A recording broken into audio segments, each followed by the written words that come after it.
বিসমিল্লাহির রহমানির রহিম। আজকের এই মহতী এবং এই মর্মস্পর্শী অনুষ্ঠানের সম্মানিত সভাপতি জনাব নজরুল ইসলাম খান, মঞ্চে উপস্থিত গণতন্ত্রের অন্যতম সংগ্রামী নেতা জনাব রুহুল কবির রিজভী এবং আমার সামনে উপস্থিত 24 জুলাই শহীদ পরিবারের সদস্যবৃন্দ, জুলাই যোদ্ধা, আহত মুক্তিযোদ্ধাবৃন্দ এবং সাংবাদিক প্রিয় ভাই ও বোনেরা, আসসালামু আলাইকুম। আজকে আপনারা যারা উপস্থিত হয়েছেন, কিছু সংখ্যক মানুষ এখানে শহীদ পরিবারের সদস্য অথবা যারা জুলাই বিপ্লব আন্দোলনে শরিক হয়েছেন এবং শারীরিকভাবে ক্ষতিগ্রস্তের শিকার হয়েছেন, এরকম আহত মুক্তিযোদ্ধারা এখানে কিছু সংখ্যক উপস্থিত আছেন যারা বক্তব্য রেখেছেন। আমি যখন ওখানে বসে ছিলাম, আমি দেখতে পাচ্ছিলাম বহু মানুষ এখানে আপনারা উপস্থিত আছেন, শহীদ পরিবারের সদস্য, আহত যোদ্ধাদের মধ্যে যারা তাদের কষ্টের কথা তুলে ধরতে চাইছেন বা বলতে চাইছেন। সবাইকে আমরা আজকের এই অনুষ্ঠানের সুযোগ দিতে পারিনি, তার জন্য আমি আন্তরিকভাবে যারা অনুষ্ঠানের আয়োজন করেছেন তাদের পক্ষ থেকে ক্ষমা প্রার্থী আপনাদের কাছে। সম্মানিত শহীদ পরিবার এবং সম্মানিত যোদ্ধাবৃন্দ, আজকের এই সংখ্যাটি অনেক বিশাল। এই বিশাল সংখ্যার মধ্যে প্রত্যেককে যদি আমরা সুযোগ দেই, হয়তো এই দিন পেরিয়ে আগামী দিন চলে আসবে। 1 মিনিট করেও যদি কথা বলেন আপনারা, সেজন্যই হয়তো সবাইকে সুযোগ দেওয়া সম্ভব হয়নি। তবে সংক্ষেপে আজকের সভাপতি ওনার বক্তব্যে একটি কথা তুলে ধরেছেন। আপনারা যখন কথা, আপনাদের কষ্টের কথা, ব্যথার কথা, ত্যাগের কথা বলার জন্য ব্যাকুলভাবে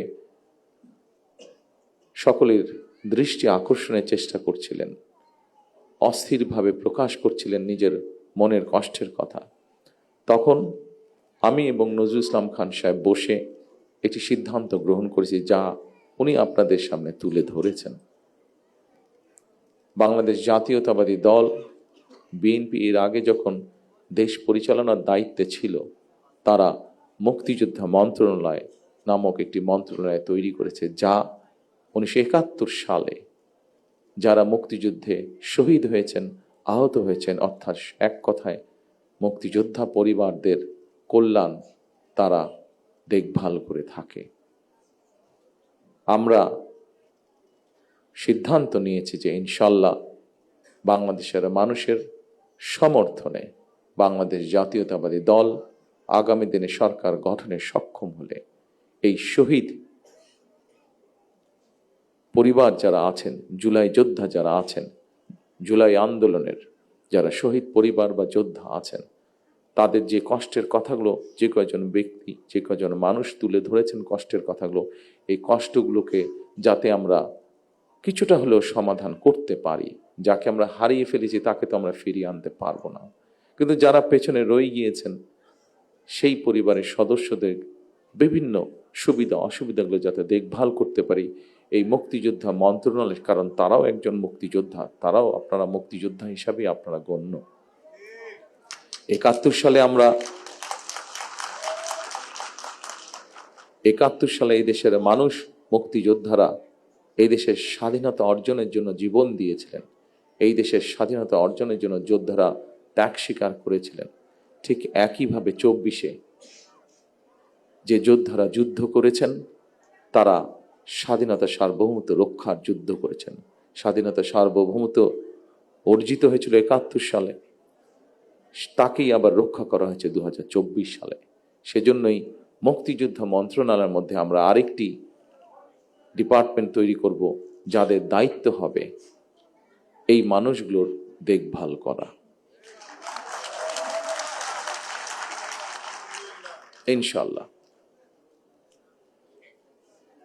সম্মানিত শহীদ পরিবারের সদস্যবৃন্দ, সম্মানিত জুলাই যোদ্ধারা, দীর্ঘ ১.৫ দশকেরও বেশি সময় ধরে চলা ফ্যাসিবাদী বিরোধী আন্দোলনে হাজার হাজার মানুষ গুম হয়েছে, খুন অপহরণের শিকার হয়েছে। এইরকম অনেকগুলো পরিবারের সাথে গতকাল আমার কথা হয়েছে, দেখা হয়েছে। অসংখ্য অগণিত পরিবার সব হারিয়ে ছিন্ন বিচ্ছিন্ন হয়ে গিয়েছে। শুধুমাত্র জুলাই গণ অভ্যুত্থানেও ১৪০০-রও বেশি মানুষ শহীদ হয়েছেন, আহত হয়েছেন ৩০,০০০-এর মতন মানুষ। এই ৩০,০০০-এর মতন মানুষের মধ্যে এমন কিছু মানুষ আছেন যাদের সংখ্যা ৫০০-র মতন, যাদের কারো এক চোখ অথবা কারো দু চোখই নষ্ট হয়ে গিয়েছে। পঙ্গু হয়েছেন অনেকে। জুলাই অভ্যুত্থানে যেভাবে মানুষকে হত্যা করা হয়েছে, ১৫০০-এর মতন মানুষকে যে হত্যা করা হয়েছে, এটিকে এক বাক্যে স্রেফ আমরা একটি গণহত্যা বলতে পারি।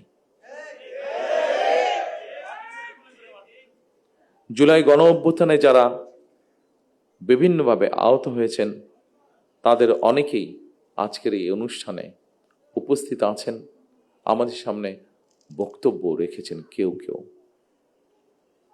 অনুষ্ঠানে অংশগ্রহণকারী আহতদের যারা বক্তব্য রেখেছেন তাদের কষ্টের কথাগুলো আমরা শুনেছি। প্রিয় ভাইয়েরা, আপনাদের কারণেই, আপনাদের সাহসী ভূমিকার কারণেই যারা শহীদ হয়েছেন, যারা আহত হয়েছেন, আপনাদের সাহসী ভূমিকার কারণেই ফ্যাসিবাদী চক্র শুধুমাত্র রাষ্ট্র ক্ষমতা নয়, বরং এই দেশ ছেড়ে পালিয়ে যেতে বাধ্য হয়েছে।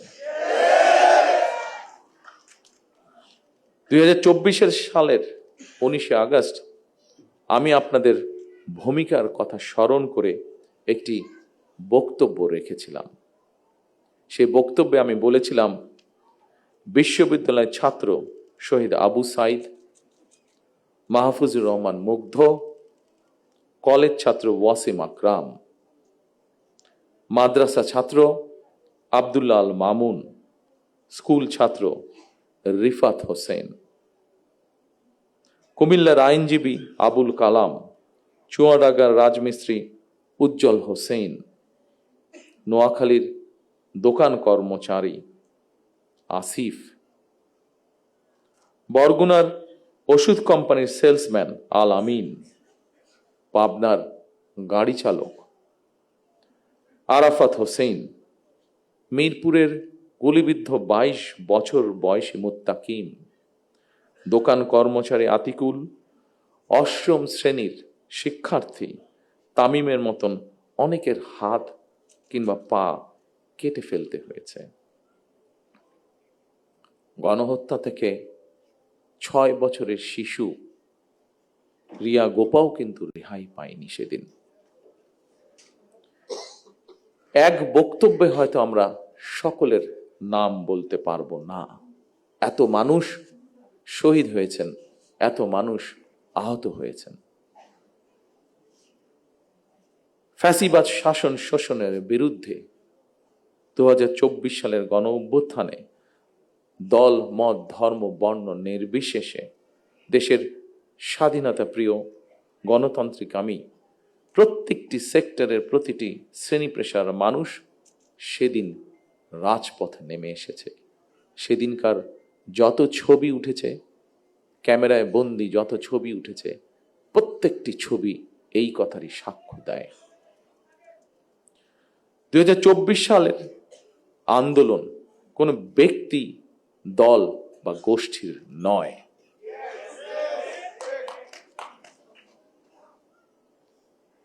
সম্মানিত উপস্থিত শহীদ পরিবারের সদস্যবৃন্দ, সম্মানিত জুলাই যোদ্ধারা, এই আন্দোলন ছিল সত্যিকার অর্থেই অধিকার হারা, গণতান্ত্রিক আমি মানুষের গণ আন্দোলন।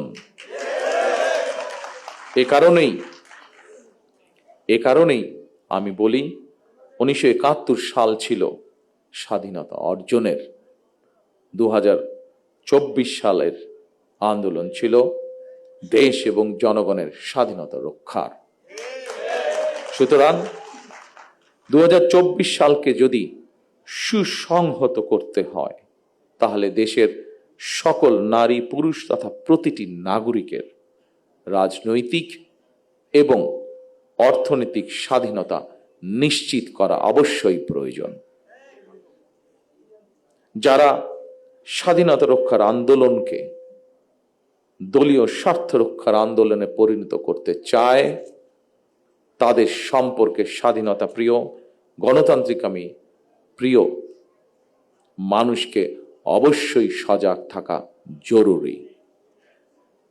2024 সালের দেশ এবং জনগণের স্বাধীনতা আন্দোলনে হতাহত পরিবারের স্বজন কিংবা আহতদের অবর্ণনীয় কষ্টের কথা আমরা আজকে আমাদের এই অনুষ্ঠানে শুনেছি। তাদের এই কষ্ট কোনো কিছু দিয়ে মোচন করা সম্ভব নয়, কারণ আমিও জানি স্বজন হারানোর বেদনা কতটুকু। কোনো কিছু দিয়ে এই কষ্ট মোচন করা যায় না। তবে দুইভাবে আমরা গণ অভ্যুত্থানে আহতদের ক্ষতিপূরণ দেওয়ার চেষ্টা করতে পারি। এক, রাষ্ট্রীয় উদ্যোগে তাদের সর্বোচ্চ চিকিৎসা নিশ্চিত করা। দুই, সম্মানিত উপস্থিতিবৃন্দ, আগেই বলেছি আমি, যে উদ্দেশ্য নিয়ে এই সাহসী মানুষগুলো রাজপথে নেমে এসেছিলেন, রাষ্ট্র এবং সমাজ সেই উদ্দেশ্য বাস্তবায়ন করা, অর্থাৎ মানুষের রাজনৈতিক অধিকার, প্রত্যেকটি দল মত নির্বিশেষে প্রত্যেকটি মানুষের রাজনৈতিক এবং তার যোগ্যতা অনুযায়ী তার অর্থনৈতিক অধিকার নিশ্চিত করা। দীর্ঘ 1.5 দশকের বেশি সময় ধরে ফ্যাসিবাদ বিরোধী ধারাবাহিক আন্দোলন এবং 2024 সালে ফ্যাসিবাদ বিরোধী আন্দোলনে বীর শহীদ এবং আহত এবং হতাহতদের প্রতি রাষ্ট্রের অবশ্যই দায়িত্ব রয়েছে। একটি দায়িত্বশীল রাজনৈতিক দল হিসাবে বিএনপি সেই দায়িত্ব অনুভব করে, যার কথা একটু আগে আমি এবং আজকের অনুষ্ঠানের সভাপতি সাহেব উল্লেখ করেছেন আপনাদের সামনে। জনগণের রায় বিএনপি রাষ্ট্র পরিচালনার দায়িত্বে পেলে অবশ্যই পর্যায়ক্রমিকভাবে আমরা আমাদের সেই দায়িত্ব, সেই অঙ্গীকার, সেই প্রতিশ্রুতি আপনাদের সামনে এবং দেশের মানুষের সামনে ইনশাআল্লাহ পূরণ করব।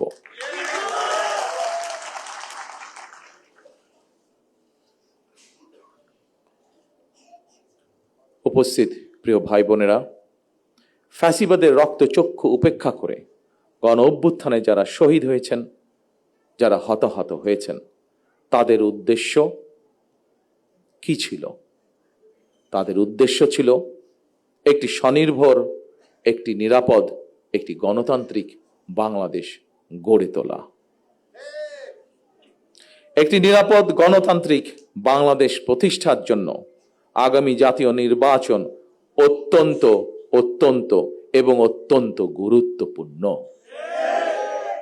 আমরা যদি একটি নিরাপদ গণতান্ত্রিক বাংলাদেশ প্রতিষ্ঠা করতে ব্যর্থ হই, প্রিয় ভাই বোনেরা, আমরা যদি একটি নিরাপদ গণতান্ত্রিক বাংলাদেশ প্রতিষ্ঠা করতে ব্যর্থ হই আগামী দিনে, তাহলে এভাবেই আমাদেরকে শোক সমাবেশ আর শোকগাথা চলতে থাকবে। সুতরাং আর শোকগাথা বা শোক সমাবেশ নয়, বরং আসুন গণতান্ত্রিক মানুষ আগামীর বাংলাদেশে গণতন্ত্রের বিজয় গাথা রচনা করবে ইনশাআল্লাহ। সর্বশেষে মহান আল্লাহর দরবারে সকল শহীদদের আত্মার মাগফিরাত কামনা এবং আহতদের দ্রুত আরোগ্য কামনা করে আমার বক্তব্য শেষ করছি। আল্লাহ হাফেজ। বাংলাদেশ জিন্দাবাদ। বাংলাদেশ জাতীয়তাবাদী দল জিন্দাবাদ। আসসালামু আলাইকুম।